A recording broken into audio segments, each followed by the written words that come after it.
धन्यवाद। मैं श्याम धर्मेंद्र, जो कि गरीब अनाथ शिक्षण संस्थान में आज महर्षि वाल्मीकि जयंती पर बच्चों ने खूबसूरत तरीके से नाटक तैयार किया है। ये देखिए, जो कि यानी कि अंगुलीमाल जिन्हें कहा जाता है, रत्नाकर बाद में वाल्मीकि बने थे। उनका इतिहास बदलने वाले अहम महात्मा बुद्ध जिन्हें हम गौतम बुद्ध के नाम से जानते हैं, अब उसी जंगल में प्रवेश जो मगध में पाया जाता है, मगध में श्रावस्ती में, जो कि वही जंगल में से गुजर रहे हैं जहाँ पर रत्नाकर नामक डाकू माने रुका हुआ है। लोगों को लूट मार करके उनका धन दौलत छीन करके अपने परिवार का जीवन पालन करता है। अब महात्मा बुद्ध वहाँ से धीरे धीरे उस बगीचा में जहाँ रत्नाकर नामक डाकू जा रहा था, लेकिन गांव के दो व्यक्ति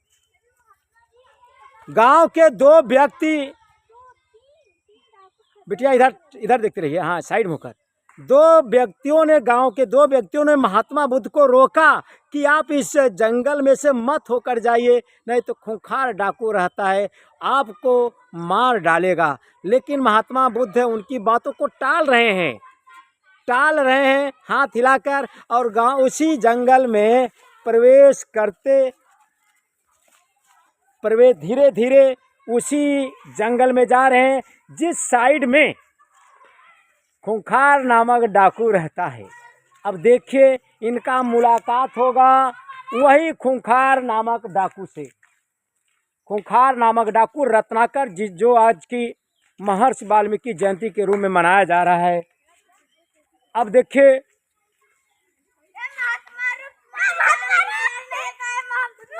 ये है वाल्मीकि महात्मा को रोक रहे हैं, और आगे आकर रत्नाकर नामक डाकू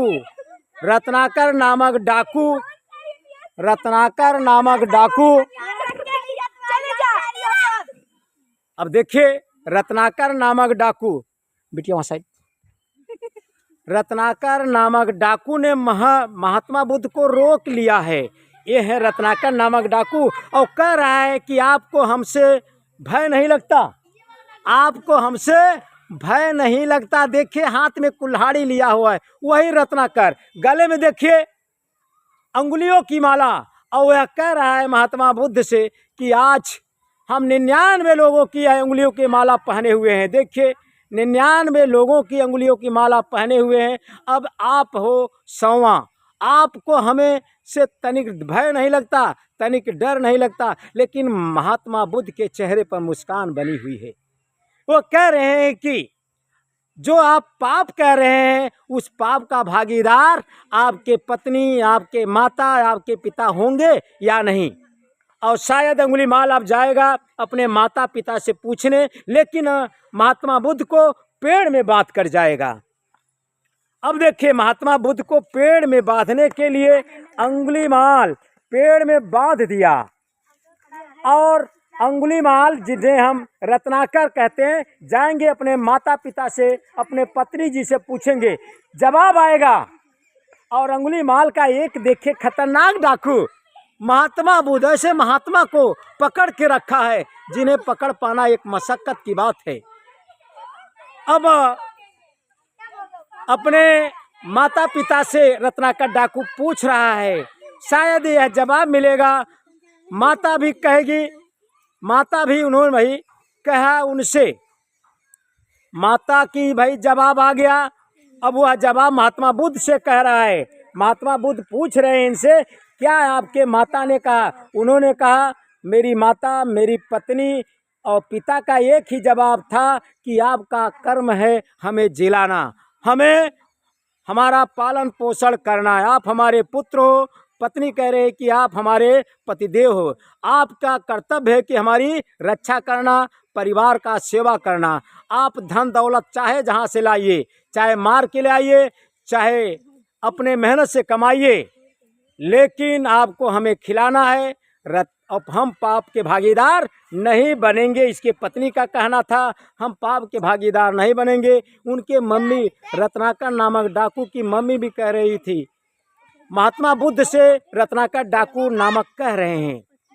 और इसके बाद लेकिन रत्नाकर नामक डाकू एक भी नहीं, इतना कहने के बावजूद भी उनका हृदय पिघला नहीं और कह रहे हैं कि इस दुनिया का, इस क्षेत्र का, इस राज्य का सबसे बड़ा शक्तिशाली, या देखिए हाथ ऊपर कह के महात्मा बुद्ध से कह रहे हैं कि सबसे शक्तिशाली इंसान मैं हूँ। महात्मा बुद्ध कहते हैं कि अगर शक्तिशाली हो तो जाइए डाल की एक टहनी काट के ले आइए। अब खूंखार डाकू जा रहा है डाल की टहनी काटने के लिए।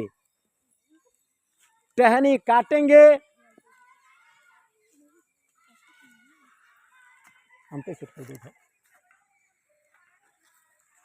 अब देखिए टहनी काट के ले आएंगे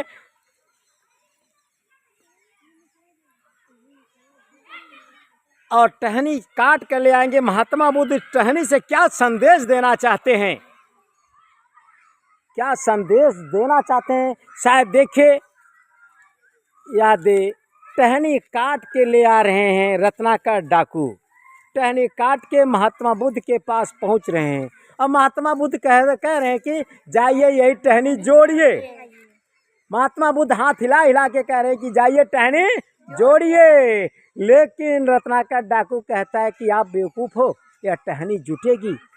तब महात्मा बुद्ध कहते हैं कि जिसे आप जोड़ नहीं सकते हैं उसे मारने का अधिकार नहीं है, जिसे आप जिला नहीं सकते हैं उसे मारने का अधिकार नहीं है।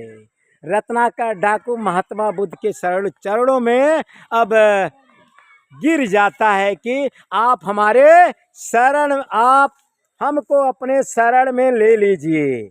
महात्मा बुद्ध इनके सर पर हाथ रखते हैं, कहते हैं कि बच्चा तथास्तु, हम आपको अपना शिष्य अवश्य बनाएंगे। उसी दिन से यह रत्नाकर डाकू खड़े हो जाते हैं और अहिंसक इंसान बन जाते हैं, यानी कि उनका महात्मा बुद्ध अपने शरण में लेकर उन्हें अपना भिक्षु बना लेते हैं। यही जाकर वाल्मीकि, रत्नाकर डाकू वाल्मीकि नामक के नाम से प्रसिद्ध हुआ, महर्षि वाल्मीकि नाम से प्रसिद्ध हुआ। महर्षि वाल्मीकि यानी कि वाल्मीकि का मतलब जिसे राम कहना नहीं आ रहा था। जब राम का उच्चारण महात्मा बुद्ध ने बताया तो कहना नहीं आ रहा था, मरा मरा शब्द कहते कहते राम राम शब्द आ गया और वह रत्नाकर डाकू महर्षि वाल्मीकि नाम उसका पड़ गया। उसी समय रत्नाकर नामक डाकू का पूरा शरीर दीमक अपना घर बनाकर, घोंसला बनाकर रहते थे। जिस तरह से पक्षी घोंसला बनाकर रहते थे, दीमक रत्नाकर डाकू के पूरे शरीर पर छाप लिया था। अब रत्नाकर डाकू पूरे रूपेण बदल गया और वह महर्षि वाल्मीकि बन गए। आज की जो कि महर्षि वाल्मीकि जो कहानी है, यह बच्चों के माध्यम से महर्षि वाल्मीकि के जीवन पर खिलाया गया।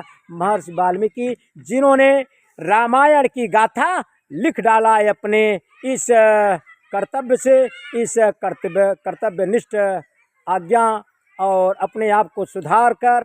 कहा जाता है जो अंत समय सुबह का भूला शाम को घर वापिस आ जाए उसे भूला नहीं कहते हैं।